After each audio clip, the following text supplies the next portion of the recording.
কৃষক ফ্যামিলি কার্ডের মাধ্যমে অর্থনীতি শক্তিশালী হবে বললেন প্রধানমন্ত্রী। গণভোট ও জুলাই সনদ ইস্যুতে বিরোধী দলের ওয়াকআউট। রোববার শুরু হামের টিকাদান। তালিকায় 6 মাস থেকে 10 বছর বয়সীরা, স্বাস্থ্যকর্মীদের সব ধরনের ছুটি বাতিল। গণহত্যা মামলায় জয় পলকের বিরুদ্ধে গোয়েন্দা পুলিশের সাক্ষী অনুপস্থিত থাকায় পেছালো কাদেরের মামলার শুনানি। এবং জলাবদ্ধতা নিরসনে রাজধানীতে 33 হটস্পট চিহ্নিত, পরিচ্ছন্ন নগরী গড়ার প্রত্যয় ডিএসসিসি প্রশাসকের।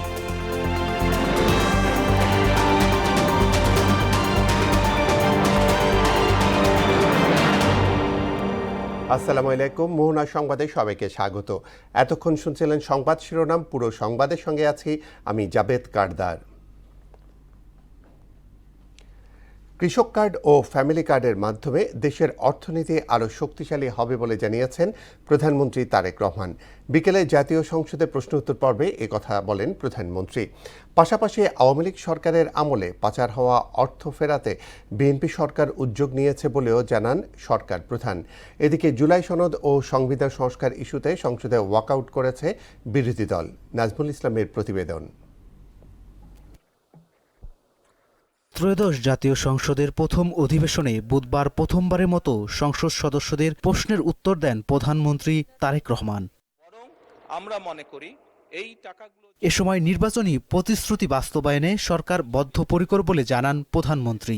বলেন, এরই মধ্যে ফ্যামিলি কার্ড, কৃষক কার্ড, খাল খনন ও বৃক্ষরোপণ সহ বিভিন্ন পাইলট প্রকল্পের কাজ শুরু করেছে সরকার। তারা এই দেশে নিয়ে আসতে পারে, সেই জন্য বিভিন্ন প্রতিশ্রুতি বাস্তবায়নে প্রয়োজনীয় অর্থ যোগান দিতে গিয়ে মূল্যস্ফীতি হবে না বলে সংসদকে জানান তারেক রহমান। যেহেতু টাকা ছাপিয়ে দিচ্ছে না, কাজে মূল্যস্ফীতি হবে না। বরং আমরা মনে করি এই টাকাগুলো যখন মার্কেটে যাবে, যারা কৃষক কার্ড পাচ্ছেন সেই সকল কৃষক, যারা প্রান্তিক পর্যায়ে নারীরা যারা পাচ্ছেন টাকা, নিশ্চয়ই তারা সিঙ্গাপুর বা বিভিন্ন দেশে টাকা পাচার করবে না, সেই টাকা লোকাল অর্থনীতি দিয়ে তারা খরচ করবেন। দেশের প্রান্তিক মানুষকে সরকারের দেয়া এ অর্থ স্থানীয় অর্থনীতিকে শক্তিশালী করবে এবং অর্থের প্রবাহ বৃদ্ধি পাবে বলেও জানান সরকার প্রধান। যেই টাকাটা সরকারের কাছ থেকে তার কাছে যাচ্ছে, সেই টাকাটা লোকাল ইকোনমিকে শক্তিশালী করছে, লোকাল ইকোনমিতে সেটি রোটেট করছে।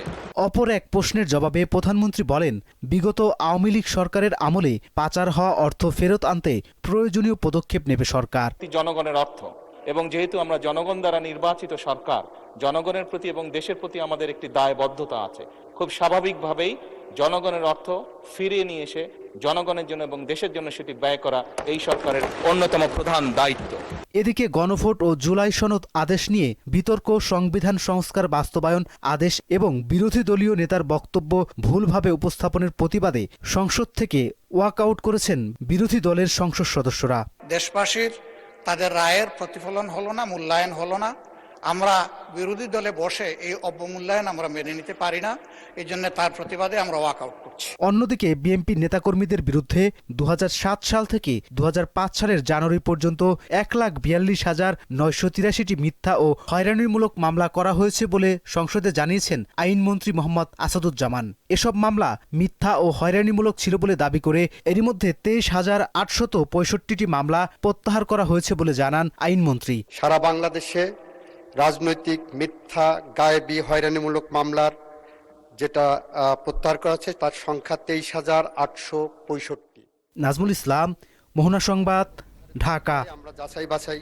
এদিকে চলতি মাসেই ঝিনাইদহ আর ফেনীতে 2টি খাল খনন কর্মসূচি উদ্বোধন করবেন প্রধানমন্ত্রী তারেক রহমান। সকালে সচিবালয়ে সরকার প্রধানের সঙ্গে বৈঠক শেষে সাংবাদিকদের একথা জানান পানি সম্পদ মন্ত্রী শহীদউদ্দিন চৌধুরী এনি। আর পানি সম্পদ প্রতিমন্ত্রী ফরহাদ হোসেন আজাদ বলেন, খাল, নদী, জলাশয়ের দখলদারিত্ব ঠেকাতে কঠোর নির্দেশনা দিয়েছেন প্রধানমন্ত্রী। তানজিদ ভুঁইয়ার প্রতিবেদন। প্রতিদিনই অফিস শুরুর ক্ষণে সচিবালয়ে নিজ দপ্তরে যান প্রধানমন্ত্রী তারেক রহমান। বুধবারও সকাল থেকে কর্মব্যস্ত দিন পার করেন তিনি। শুরুতেই সরকার প্রধানের সঙ্গে সাক্ষাৎ করেন মহিলা ও শিশু বিষয়ক প্রতিমন্ত্রী এবং পানি সম্পদ মন্ত্রী। পানি ব্যবস্থা নিয়ে সংশ্লিষ্ট মন্ত্রীদের সাথে আলোচনা হয় সেখানে। পরে পানি সম্পদ মন্ত্রী বলেন, নির্বাচনী প্রতিশ্রুতি অনুযায়ী 5 বছরে 20,000 কিলোমিটার খাল খনন কর্মসূচি বাস্তবায়নে কাজ করে যাচ্ছে সরকার। খাল নদীর অবৈধ স্থাপনা উচ্ছেদে প্রধানমন্ত্রীর কঠোর নির্দেশনার কথা জানান তিনি। বিভিন্ন শিল্পে ও কলকারখানার বর্জ্য আবর্জনা এখানে স্তূপ হয়ে আসছে। অনেক জায়গায় কেউ দোকান, কেউ বাড়িঘর অনেক জায়গায় নির্মাণ করেছেন। এগুলোকে আমাদের অবমুক্ত করতে হবে এবং সেই জন্য আমরা কঠিন পদক্ষেপ হাতে নিয়েছি। 180 দিনের কার্যসূচি যেন আমরা নির্ধারিত সময়ে, যেটি আমরা জনগণের সামনে তুলে ধরেছি, সেটা যেন আমরা খুব দ্রুত সমাপ্ত করতে পারি। পাশাপাশি আমাদের যেটা টার্গেট 20,000 কিলোমিটার খাল খনন কর্মসূচি, কবে নাগাদ আমরা এটাকে চলমান বা দৃশ্যমান করব, সেটি নিয়ে আমাদের আলোচনা হয়েছে। চলতি মাসেই প্রধানমন্ত্রী 2টি জেলায় খাল খনন কর্মসূচি উদ্বোধন করতে যাবেন বলে উল্লেখ করেন মন্ত্রী। এপ্রিল মাসে আমরা আরো দুইটা খাল খননের কর্মসূচি হাতে নিচ্ছি, যেটি মাননীয় প্রধানমন্ত্রী উদ্বোধন করবেন। একটি হলো ঝিনাইদহ জেলার শৈলকুপা, আরেকটি সম্ভবত ফেনীতে। এই কার্যক্রমগুলোকে ত্বরান্বিত করা এবং মাননীয় প্রধানমন্ত্রীর খাল খনন কর্মসূচি কবে নাগাদ আমরা এটি উদ্বোধন করবেন, সেটি নিয়ে আমরা দীর্ঘ আলোচনা করেছি। এ সময় সাংবাদিকদের প্রশ্নের জবাবে পানি সম্পদ প্রতিমন্ত্রী ফরহাদ হোসেন আজাদ বলেন, খাল নদী জলাশয় যেন কেউ দখল করতে না পারে সে বিষয়ে নির্দেশনা দিয়েছেন সরকার প্রধান। 54টা জেলায় নদী, খাল, জলাশয় খনন, পুনঃখনন, দখলমুক্ত শুরু করেছি। এটা কিন্তু আমরা শক্তভাবে এবং স্ব এলাকার জনগণকে সম্পৃক্ত করে আমরা সেটা বাস্তবায়ন করার চেষ্টা করছি। জেলা প্রশাসক এবং আমাদের পানি সম্পদ মন্ত্রণালয় যারা কর্মকর্তা তাদেরকে দিয়ে আমরা মনিটরিং সেল করব, যার মধ্যে দিয়ে শক্ত হাতে আমরা এটা নিয়ন্ত্রণ করবো। এবং ইনশাল্লাহ এই খাল খননের মধ্য দিয়ে শহীদ জিয়াউর রহমান যেমন খাদ্য সংশোধন হয়েছেন, ইনশাল্লাহ আমাদের এই সরকার, তারেক রহমান সরকার, ইনশাল্লাহ আমরা খাদ্য সংশোধন হবে। তানজিদ ভুইয়া, মোহনা সংবাদ, ঢাকা। রোববার থেকে শুরু হবে হামের টিকাদান কর্মসূচি। 6 মাস থেকে 10 বছর বয়সী শিশুরা পাবে এই টিকা। আপৎকালীন ব্যবস্থা হিসেবে ভ্যাকসিন ব্যবস্থাপনার বৈশ্বিক জোট গ্যাভির কাছ থেকে 21.9 মিলিয়ন ডোজ হামের টিকা নিচ্ছে সরকার। দুপুরে সচিবালয়ে সংবাদ সম্মেলনে এসব কথা জানান স্বাস্থ্যমন্ত্রী সর্দার সাখাওয়াত হোসেন বকুল। প্রতিনিধিদের সহায়তায় শামীমুজ্জামান চৌধুরীর রিপোর্ট। সারা দেশে আশঙ্কাজনক হারে ছড়িয়ে পড়ছে সংক্রামক ব্যাধি হাম। রাজশাহী, চাঁপাইনবাবগঞ্জ, ময়মনসিংহ এবং বরিশালে আক্রান্তের হার বেশি। বুধবারও দেশের বিভিন্ন হাসপাতালে হামের উপসর্গ নিয়ে শতাধিক রোগী ভর্তি হয়েছে। চিকিৎসাধীন অবস্থায় মৃত্যুবরণ করেছে 5 জন শিশু। হঠাৎ হামের সংক্রমণ বেড়ে যাওয়ায় উদ্বিগ্ন অভিভাবকরা। 2 দিন খুব জ্বর ছিল, জ্বর হওয়ার পরে এরকম মুখে রেশ বেরিয়েছে, গায়ে রেশ বেরিয়েছে, তখন বুঝতে পারলাম যে হাম হয়েছে। জ্বর হওয়ার পরে বাদে মুখে ঘা হয়েছে, বাদে আবার শরীরে পুষুরি বাড়ছে। ঠান্ডা কাশির জন্য আসছি, আসার পরে এখন হাম, পাতলা পায়খানা, বমি এগুলো দেখা দিছে। হামের লক্ষণ উপসর্গ দেখা গেলে শিশুদের দ্রুত হাসপাতালে নেওয়ার পরামর্শ চিকিৎসকদের। গত 24 ঘন্টায় সন্দেহভাজন হামের উপসর্গে মৃত্যুবরণ করেছে 1 জন শিশু এবং এখন পর্যন্ত আমাদের রাজশাহী মেডিকেল কলেজ হাসপাতালে আজকে হামের উপসর্গ নিয়ে সন্দেহভাজন রোগী ভর্তি রয়েছে 117 জন। হামের টিকা কার্যক্রম নিয়ে সচিবালয়ে সংবাদ সম্মেলন করেন স্বাস্থ্যমন্ত্রী সর্দার সাখাওয়াত হোসেন বকুল। 17 বছরের অব্যবস্থাপনায় এই পরিস্থিতি তৈরি হয়েছে উল্লেখ করে তিনি বলেন, রোববার থেকে এই টিকা কার্যক্রম শুরু হচ্ছে। প্রথমে দেওয়া হবে বেশি সংক্রমিত এলাকায়। ইমার্জেন্সি ভ্যাকসিনেশন কাজ আমরা আগামী রবিবার থেকে শুরু করব। 21.9 মিলিয়ন ডোজেস ভ্যাকসিনের আমরা নিচ্ছি ডেবি থেকে। 6 মাস থেকে 10 বছর পর্যন্ত বয়স গ্রুপটাকে আমরা কভার করব। মন্ত্রী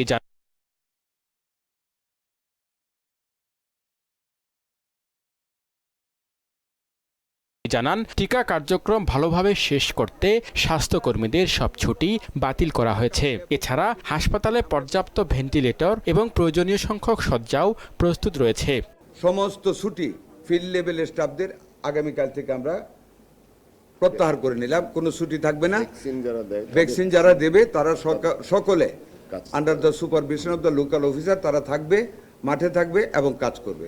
শামীমুজ্জামান চৌধুরী, মোহনা সংবাদ, ঢাকা। ইন্টারনেট বন্ধ করে গণহত্যায় উস্কানি মামলায় জয় পলকের বিরুদ্ধে দ্বিতীয় সাক্ষ্য গ্রহণ শেষ হয়েছে। পরবর্তী সাক্ষ্য গ্রহণের জন্য 12 এপ্রিল দিন ধার্য করেছে ট্রাইব্যুনাল। আর সাক্ষী অনুপস্থিত থাকায় পিছিয়েছে ওবায়দুল কাদেরের মামলার শুনানি। এদিকে আন্তর্জাতিক অপরাধ ট্রাইব্যুনাল 1-এর চেয়ারম্যানের হ্যাক হওয়া ফেসবুক, হোয়াটসঅ্যাপ পুনরুদ্ধার করা হয়েছে বলে জানিয়েছে প্রসিকিউশন। আর জানাচ্ছেন মুদাসসির আলী।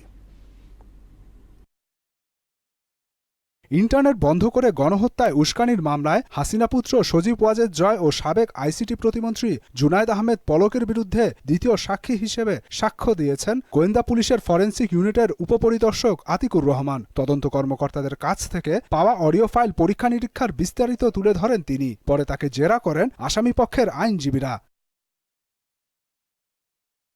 পলকের আইনজীবী এম লিটন আহমেদ জানান, অডিও ফাইল পরীক্ষায় আন্তর্জাতিক মানদণ্ড অনুসরণ করা হয়নি। ইন্টারন্যাশনাল স্ট্যান্ডার্ড যেটা আমরা একটা বলেছি যে 16 মেগাহার্টজ সহ আরও কিছু সফটওয়্যার বিষয় উল্লেখ করেছি, সেইগুলো পদ্ধতি উনি অনুসরণ করেনি। একই ট্রাইব্যুনালে মানবতা বিরোধী অপরাধ মামলায় গ্রেপ্তার আওয়ামী লীগ নেতা কামরুল ইসলামের চিকিৎসার আবেদনের প্রেক্ষিতে 9 এপ্রিল মেডিকেল রিপোর্ট দাখিল করতে কারা কর্তৃপক্ষকে নির্দেশ দেয়া হয়।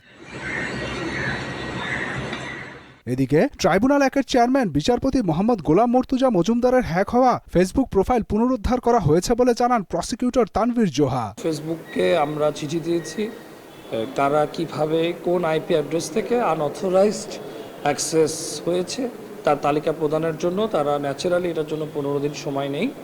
তো সেই তালিকাটা পেলে পরে পরবর্তীতে আমরা প্রয়োজনীয় ব্যবস্থা গ্রহণ করব হ্যাকারের গ্রেফতারের ব্যাপারে। অন্যদিকে সাক্ষী উপস্থিত না হওয়ায় ওবায়দুল কাদের সহ 7 জনের বিরুদ্ধে পরবর্তী সাক্ষ্য গ্রহণের জন্য 7 এপ্রিল দিন ধার্য করেন ট্রাইব্যুনাল 2।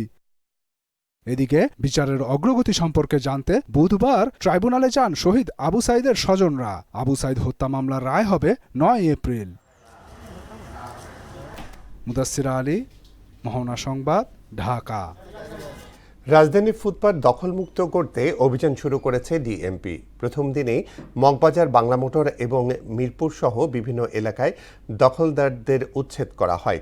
ডিএমপির ম্যাজিস্ট্রেট বেলাল হোসেন বলেন, প্রাথমিক পর্যায়ে কেবল সতর্ক করা হচ্ছে, এরপরও পরিস্থিতি উন্নতি না হলে আইন অনুযায়ী ব্যবস্থা নেওয়া হবে। আর মিরপুর ট্রাফিক বিভাগের ডিসি জানান, ফুটপাত দখলমুক্ত করতে মনিটরিং অব্যাহত থাকবে। ইমদাদুল হক খানের রিপোর্ট। ফুটপাত দখলমুক্ত করতে রাজধানী জুড়ে অভিযানে নেমেছে ডিএমপির ট্রাফিক বিভাগ। বিভিন্ন স্থানে অবৈধ দোকানপাট উচ্ছেদ করা হয়। 8 দিন আগেই নোটিশ পাওয়ার কথা স্বীকার করলেও দখল ছেড়ে না দেওয়ার কারণ জানালেন এই ব্যবসায়ী। নোটিশ দেওয়া হয়েছে, এখন আমরা তো মালিকানা জায়গা আছে, এখন বলছে যে তেরপালটা সিটি কর্পোরেশন আন্ডারে আছে, এটা একটু সরিয়ে দেওয়ার জন্য। তা আমরাও আইনের প্রতি মনে করতে এক্সপেক্ট করি, কারণ আমাদেরও তো সমস্যা হতে পারে, এই জন্য আমরা এটা এখনই সরিয়ে দিচ্ছি। মিরপুর শেরাপাড়া এলাকায় অভিযানে নেতৃত্ব দেওয়া ম্যাজিস্ট্রেট বেলাল হোসেন বলেন, ব্যবসায়ীদের ক্ষতির বিষয়টি মাথায় রেখে প্রাথমিকভাবে সতর্ক করা হচ্ছে। এরপরও ফুটপাতের জায়গা দখল করে রাখলে ভ্রাম্যমাণ আদালতের মাধ্যমে সাজা দেওয়া হবে। সড়ক পরিবহন আইনের 87 ধারা অনুযায়ী মহাসড়কের পাশে রাস্তা বা ফুটপাত দখল করে কেউ যদি স্থাপনা করে, সেটা স্থায়ী স্থাপনা হতে পারে অথবা অস্থায়ী স্থাপনা হতে পারে। যদি এটা করে তাহলে আমরা প্রথমে তাদেরকে নোটিশ করছি যে সরাই নেওয়ার জন্য, তারপর আমরা ফিজিক্যালি এসে ওয়ার্নিং দিচ্ছি। যদি সেটাও না করে, পরবর্তীতে আমরা ওই ধারা অনুযায়ী আমরা শাস্তির আওতা নিয়ে আসবো। সড়ক আইন অনুযায়ী ফুটপাত দখলে সর্বোচ্চ 5 লাখ টাকা জরিমানা এবং 2 বছর সাজার বিধান রয়েছে। শাস্তি বলা আছে সর্বোচ্চ 2 বছর পর্যন্ত কারাদণ্ড হতে পারে। স্থায়ী যারা স্থাপনা করছে তাদের ক্ষেত্রে 5 লাখ টাকা জরিমানা, আর যারা অস্থায়ী স্থাপনা করছে তাদের জন্য 2 লক্ষ টাকা 50,000 টাকা পর্যন্ত জরিমানা হতে পারে। মিরপুর ট্রাফিক বিভাগের উপকমিশনার সানোয়ার হোসেন বলেন, ফুটপাত দখলমুক্ত রাখতে অভিযানের পরও নিয়মিত মনিটরিং থাকবে। কয়েকটা প্রতিষ্ঠানকে আমরা সতর্ক করেছি যে 10 মিনিটের মধ্যে তারা সরিয়ে নেবে, না হলে ব্যবস্থা নেওয়া হবে। আর এরপরে আজকে অপসারণের পরে আমরা এই জায়গাগুলো মনিটর করব, যারা আসবে আমরা ব্যবস্থা নেব। ফুটপাত দখল করে কাউকে ব্যবসা করতে দেয়া হবে না বলেও জানান এই পুলিশ কর্মকর্তা। তারা কোনোভাবেই ফুটপাতে তাদের ব্যবসাকে এক্সপ্যান্ড করতে পারবে না এবং এটাকে সরিয়ে নিতে হবে। ইমদাদুল হক খান, মোহনা সংবাদ, ঢাকা। রাজধানীর জলাবদ্ধতা নিরসনে 33টি হটস্পট চিহ্নিত করা হয়েছে বলে জানিয়েছেন ঢাকা দক্ষিণ সিটি কর্পোরেশনের প্রশাসক আব্দুস সালাম। তিনি বলেন, পানি নিষ্কাশনে 6 থেকে 7টি টানেল নির্মাণের পরিকল্পনা গ্রহণ করেছে সরকার। দুপুরে ধানমন্ডি লেক পরিদর্শনে গিয়ে এসব কথা বলেন ডিএসসিসির প্রশাসক। লেক এলাকায় বাণিজ্যিকীকরণ করতে দেয়া হবে না বলে হুঁশিয়ারি দেন তিনি। হাতিঝিলের মতো লেক ব্যবস্থাপনা করে সব লেকের রাস্তা নির্মাণ করা গেলে পরিচ্ছন্নতার পাশাপাশি যানজট নিরসন সম্ভব বলেও মন্তব্য করেন আব্দুস সালাম। জলাবদ্ধতা আছে, জলাবদ্ধতার পানি নিষ্কাশনের জন্য আপনারা জানেন পৃথিবীর বড় বড় শহরগুলোতে হয় নদী থাকে নাহলে ক্যানেল থাকে। আমাদের যাও একটা ধোলাইখাল ছিল, সেটা আমরাই বন্ধ করেছি। 3টা আউটলেট আছে এই টোটাল ঢাকা দক্ষিণ সিটির জন্য, এটা খুবই কম। মিনিমাম 7 থেকে 8টা আউটলেট আমাদেরকে করতে হবে। প্রকৃত ব্লু নেটওয়ার্ক অর্থাৎ আল্লাহর রহমতের বৃষ্টি উপর থেকে পড়ার পর সেটা যেন যতটুকু আমার দরকার সেতটুকু রেখে বাদবাকিটা নদী পর্যন্ত যেতে পারে, তার পুরো নেটওয়ার্কটি পরিকল্পিতভাবে সমন্বিত কার্যক্রমের মাধ্যমে করা যায় সেই পরিকল্পনা করছেন। জুলাই সনদ বাস্তবায়নে ত্রয়োদশ জাতীয় সংসদ নির্বাচনে বৈধতা দেয়া হয়েছে বলে মন্তব্য করেছেন রাজনীতিবিদ আবু হেনা রাজ্জাকি। বিকেলে রাজধানী বিশ্ব সাহিত্য কেন্দ্রে জাতীয় ছাত্র শক্তি আয়োজিত গোলটেবিল বৈঠকে একথা বলেন তিনি। এতে আইনজীবী শিশির মনির বলেন, গণতন্ত্রকে শক্তিশালী করতে হলে জনগণের প্রত্যাশা ও রাজনৈতিক অঙ্গীকারের মধ্যে সমন্বয় জরুরি। জাতীয় নাগরিক পার্টির যুগ্ম আহ্বায়ক সরোয়ার তুষার বলেন, রাজনৈতিক পরিবর্তনে ছাত্র জনতার অবদানই মুখ্য। আর এবি পার্টির সাধারণ সম্পাদক ব্যারিস্টার আসাদুজ্জামান ফুয়াদ বলেন, দীর্ঘ সময় ধরে একটি দল যেভাবে জনগণের সঙ্গে প্রতারণা করেছে, সম্প্রতি একই ধরনের আচরণের পুনরাবৃত্তি দেখা যাচ্ছে। আবারও আমন্ত্রণ মোহনা সংবাদে, সঙ্গে আছি আমি জাভেদ কারদার। কুলাউড়ায় পানিতে ডুবে একই পরিবারের 3 শিশুর মৃত্যু হয়েছে। দুপুরে মৌলভীবাজারের কুলাউড়া উপজেলার কমরধা ইউনিয়নের ফটিকগুলি গ্রামে মর্মান্তিক দুর্ঘটনা ঘটে। বিষয়টি নিশ্চিত করেছেন কুলাউড়া থানার ওসি মনিরুজ্জামান মোল্লা। এদিকে ফরিদপুরের মধুখালীতে দোকানে চকলেট কিনতে গিয়ে ট্রেনে কাটা পড়ে যমজ 2 শিশুর মৃত্যু হয়েছে। দুপুরে নোয়াপাড়া ইউনিয়নের ভূষণা লক্ষিন্দিয়া রেল স্টেশনের কাছে এই দুর্ঘটনা ঘটে। এ বিষয়ে মধুখালী থানার অফিসার ইনচার্জ ফকির মোহাম্মদ তাইজুর রহমান খবরের সত্যতা নিশ্চিত করেছেন। 12 বছর ধরে বিশ্ব সাহিত্য কেন্দ্রের বই পড়া কর্মসূচিতে 3,67,520টি বই প্রদান করেছে বিকাশ।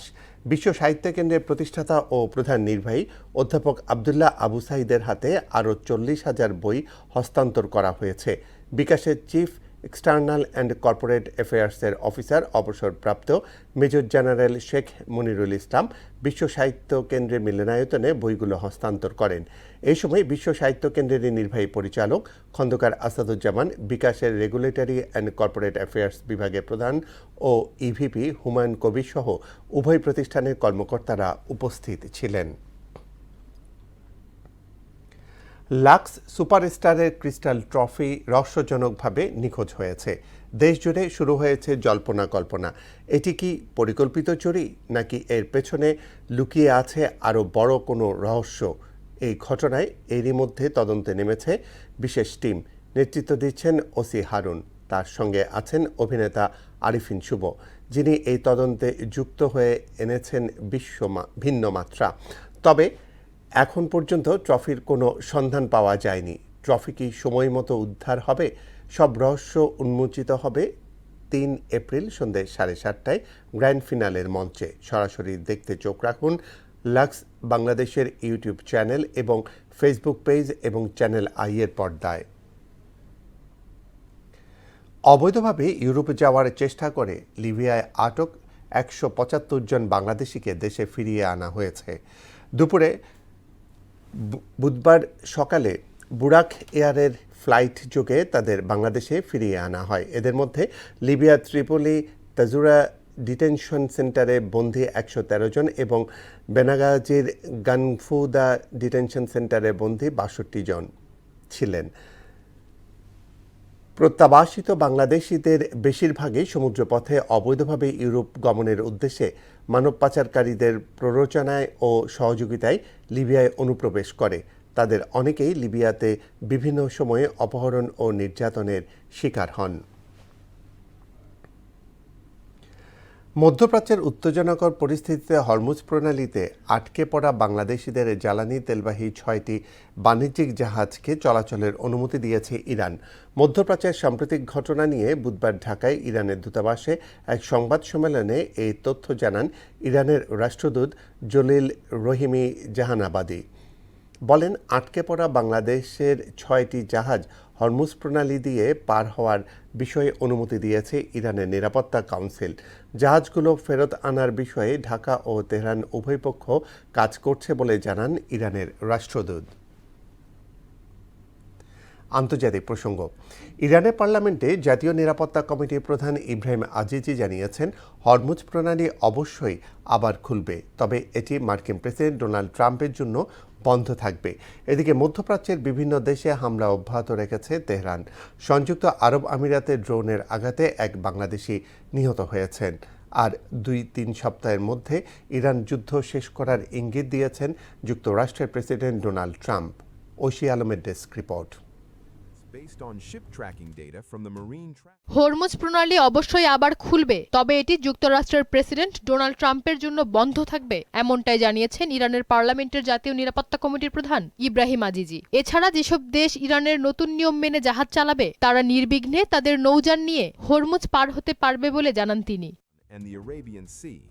এছাড়া হরমুজ প্রণালী দিয়ে জাহাজ চলাচলের ক্ষেত্রে টোল আরোপ করতে যাচ্ছে ইরান। ধারণা করা হচ্ছে এরই মধ্যে টোলের নিয়ম কার্যকর করেছে তারা। এদিকে কাতার উপকূলে থাকা একটি তেলবাহী ট্যাঙ্কার জাহাজে মিসাইল হামলা চালিয়েছে ইরান। অন্যদিকে সংযুক্ত আরব আমিরাতে ড্রোনের আঘাতে এক বাংলাদেশি নিহত হয়েছেন।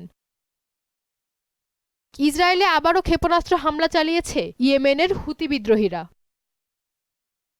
এদিকে যুক্তরাজ্যের নৌবাহিনীর যুদ্ধের জন্য সম্পূর্ণভাবে প্রস্তুত নয় বলে জানিয়েছেন দেশটির নৌবাহিনীর প্রধান। 2 থেকে 3 সপ্তাহের মধ্যে ইরান যুদ্ধ শেষ করার ইঙ্গিত দিয়েছেন যুক্তরাষ্ট্রের প্রেসিডেন্ট ডোনাল্ড ট্রাম্প। এছাড়া ইরান যুদ্ধে যোগ দিতে ব্যর্থ হওয়ায় ন্যাটো থেকে যুক্তরাষ্ট্রকে সরিয়ে নেয়ার ইঙ্গিত দিয়েছেন তিনি। অন্যদিকে হরমুজ প্রণালী খোলার জন্য যুক্তরাষ্ট্র ও অন্যান্য মিত্রদের সঙ্গে জোট বাঁধার প্রস্তুতি নিচ্ছে সংযুক্ত আরব আমিরাত। ঐশী আলম, মোহনা সংবাদ। শেষ করব মোহনা সংবাদ। যাবার আগে শিরোনামগুলো জানিয়ে দিচ্ছি আরও একবার।